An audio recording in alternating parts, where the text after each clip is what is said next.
That's going to be on the and of the next bar, isn't it? 1 and 2 and 3 and 4 and 1 and 3 and 4 and 1 and 2 and 3, 4 and 1, 4 and 1 and 1, 4 and 1 and.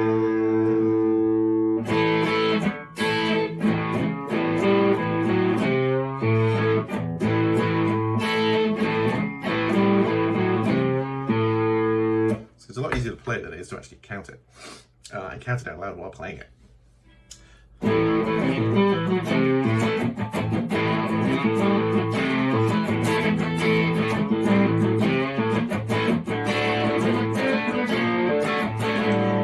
That D chord is tricky because how do you want to play the D chord? Well, when you play the A, you're basically playing one finger across, right? And then we're doing minor third to major third, 3, 3rd fret, 4th fret on the A string, C to C sharp with the 3rd finger. 1, slide in. Now when we go to the D, how do you play your D? Do you play the D with your 1st and 3rd finger, which is, I do, it's kind of, it comes from playing a lot of going back before to open G, D, but when you do that, you don't have a finger to then do the minor third, major third slide. Because I need my 3rd finger to do that. So what I really want to do is I want to play the D with my 1st and 2nd finger. So now, instead of doing this, instead of this, right, but this now leaves my 3rd finger free. 1, and of course it's on the end. 1, and. Now this pull here, minor third to root again, but this time in D. Doing it with that finger isn't that comfortable. I really want to use my 2nd finger for that, because that just feels, this is what I do on the A, right? 1 finger, sliding with the 3rd finger. I've got my 2nd finger free to do that. Can I do that on the D? Well, I can with a little bit of agility and dexterity. So once again, let's use the 1st finger and the 2nd finger to play that D. Slide the minor third to the major third with the 3rd finger. Now I can take off my 2nd finger to grab the minor third. And then just pull off to the root.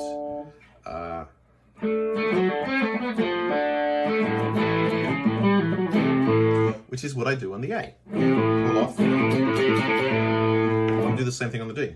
But I'm going to have to sacrifice playing the actual D note on the B string, 3rd fret, in order to do that.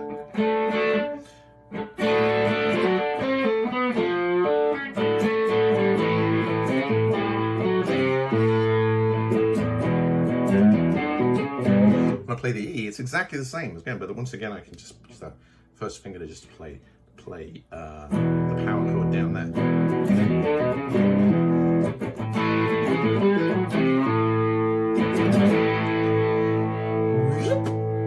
So anyway, we've segued from counting the intro, which I think we've covered, into actually playing rock and roll. There's a bit in the intro to rock and roll which it's an overdub, I think, on the recording, but it's really pretty neat and lovely sounding. And if you're going to play it live, you want 2 guitarists, one can play this and one can play the basic underlying rhythm figure. If you only have 1 guitar, you can kind of try and do both. And this is what happens. So in that beginning,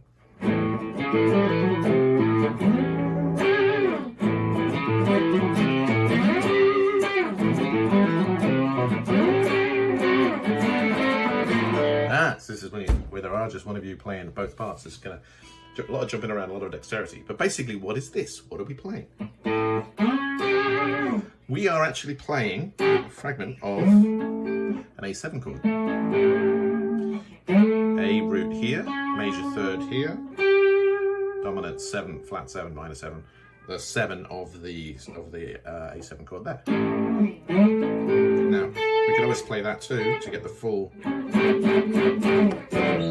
that shape. But here, all we really care about is we care about these two notes. So this is the major third and the 7 of that A7. And you can give it a bit of shake. Now, the cool thing is when you've got a D, D7, well, D is here.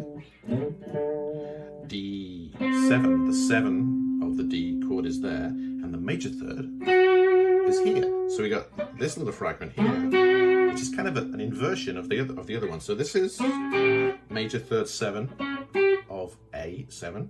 This is 7 major third of D7. And they're only a semitone apart. Just a little figure that you can slide.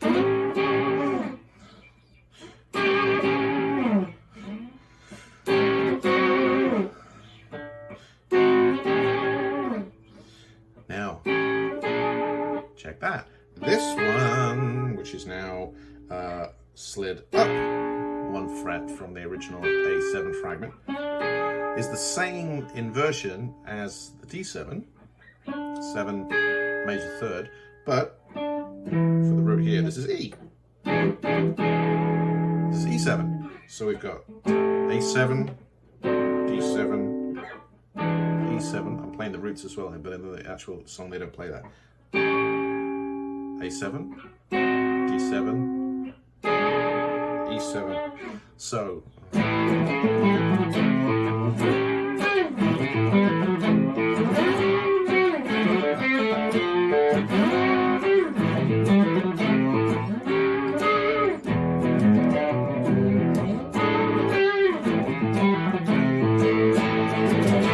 and then we go into the second part of the song, or the first verse. But this little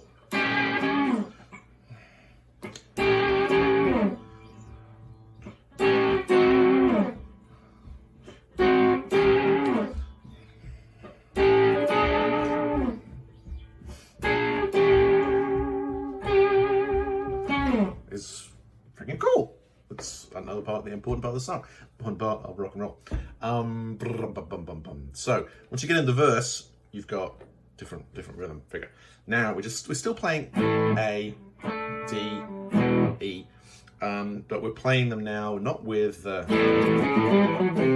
sort of walking rock and roll style riff. We're now playing them as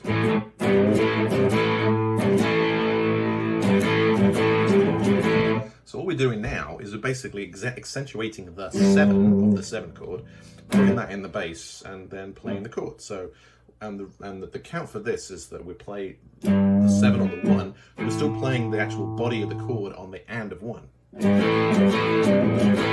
1, 2, 3, 4, 1 and, 1 and, 4, 1 and, 3, 1 and.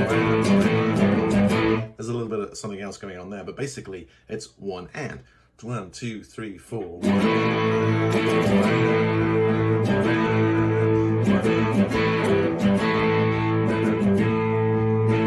I go to the D.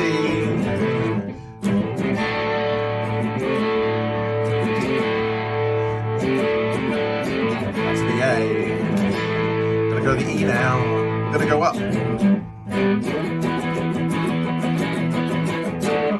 So we go to play the E here, root 5, and we just play a little fast traditional rock and roll going from the 5 to the 6, major 6.